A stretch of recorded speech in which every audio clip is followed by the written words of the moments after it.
Aaron Gordon, and you're listening to the 3 Point Conversion.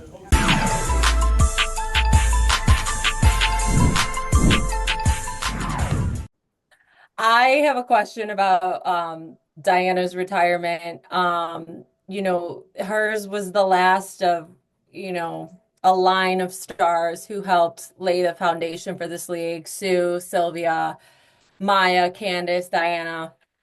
And now it's kind of like the torch is officially being passed to all of you. I'm curious what you guys think the role of stars like yourself. Again, I think of Asia, Alyssa Thomas, like we could go through the list. What do you think your guys' role is now for this league? Honestly, I think we'll start off. Shout out Big DT, man. That was my vet when I came in as a rookie. Got drafted to Phoenix, and she definitely taught me so many things in a short period of time. So, shout out DT, man. I hope she really enjoyed her retirement. But honestly, I think the ones that's next, they just got to do what they've been doing, like play good basketball. Make sure they stay true to the game. I think that's really what it's about. Like go out and you give your best effort every time you touch the floor, and I think the rest is gonna fall in line. Um, but yeah, I think like you said, I think they laid down the foundation for just playing basketball, great basketball, showing up every day, working on their skills, honing their craft. And I think that's what you see in the ones after them doing, just making sure we keep giving a good product.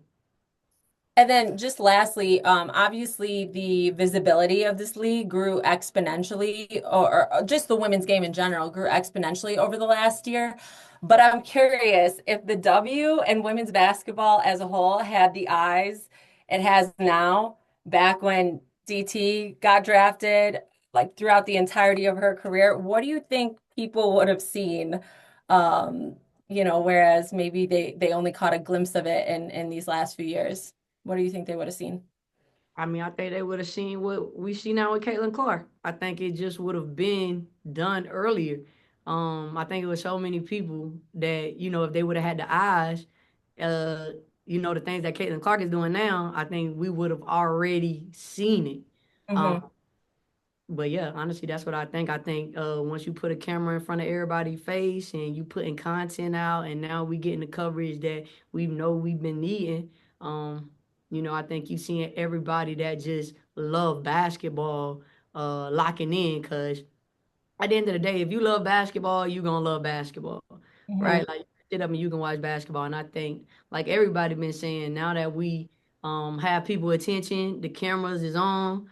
I think that's what you're seeing now, the people showing up and the people supporting. Thanks, Courtney. So Ben? Um, I heard you went to Disney earlier this week. I guess what were your favorite rides?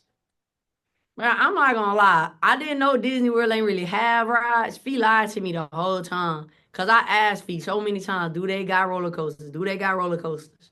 Cause I remember going to Disney World when I was a kid, but I don't remember the roller coasters. And she kept telling me they got mad roller coasters.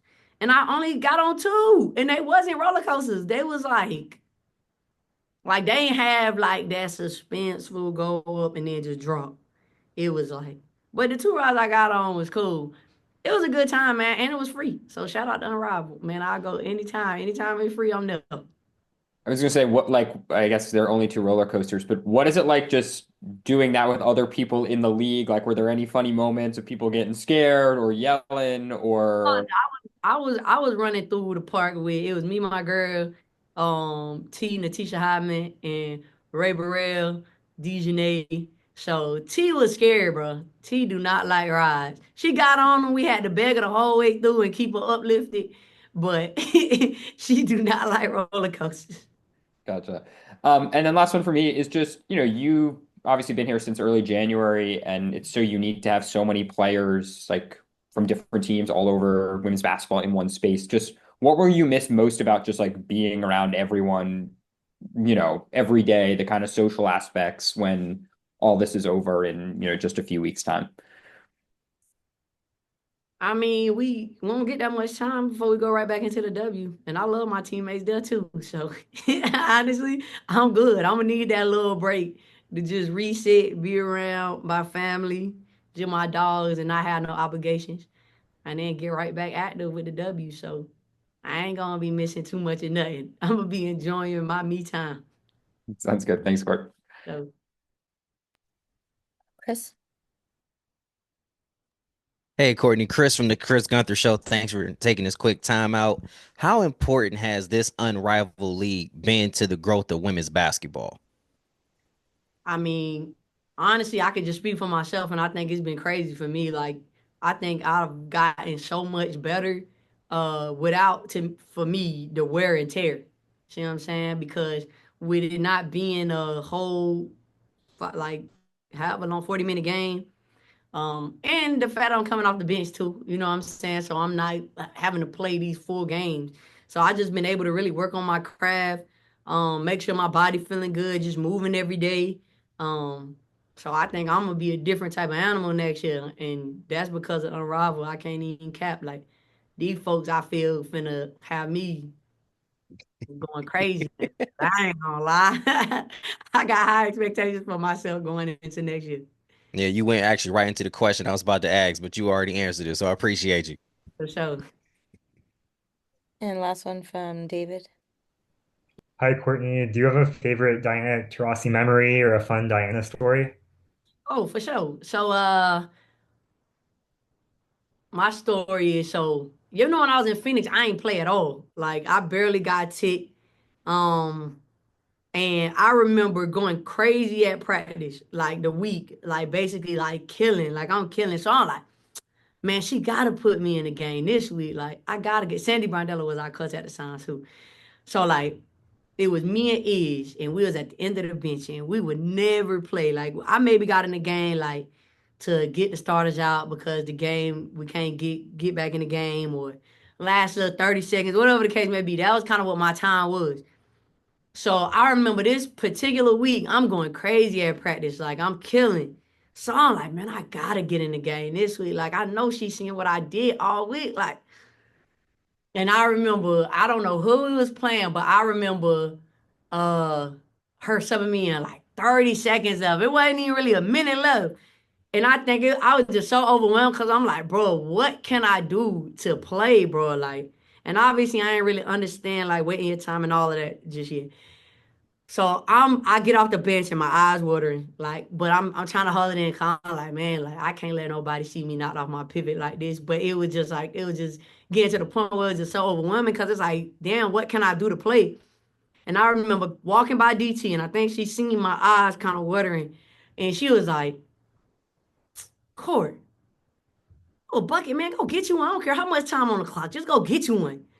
And that changed everything for me. That just put that pride back in my chest. And I'm like, man, you're right. I'm finna go get me one. I'm finna go get me one. It don't even matter. So that's my DT story, man. She don't even realize that changed everything for me because I was kind of like down on myself a little bit. And then I feel like when she said that to me, it clicked like, man, you a pressure pack. Just go get you one. You can't control what you can control, bro. So shout out my big homie DT, man. Thank you, Courtney. For sure. And Appreciate oh, just one more. Sorry, quickly Oh, from Ben. Sorry. Sorry. Now you good? What up?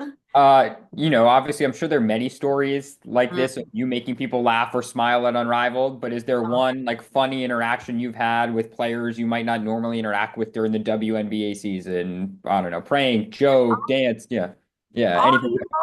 All these folk, man. If you ain't on my team, I probably don't have an interaction because I don't really talk to a lot of these W folk. I ain't gonna lie. Like, I keep it usually with my teammates, and that's kind of it. But I mean, other than the folks that I played with, like AT, Naj, like folks that I done played with, Marina, honestly, everybody, we've been vibing. It's been good vibe for me, anyways. I can only speak for me. But I've been vibing. I've been enjoying everybody. So I say that to say I can't give you like a specific moment, but I done had an interaction with everybody, and it been smooth. I'm sure everyone has a story about interacting with you, so. Well, that's love. Thanks, Kurt. Appreciate Thank you so much.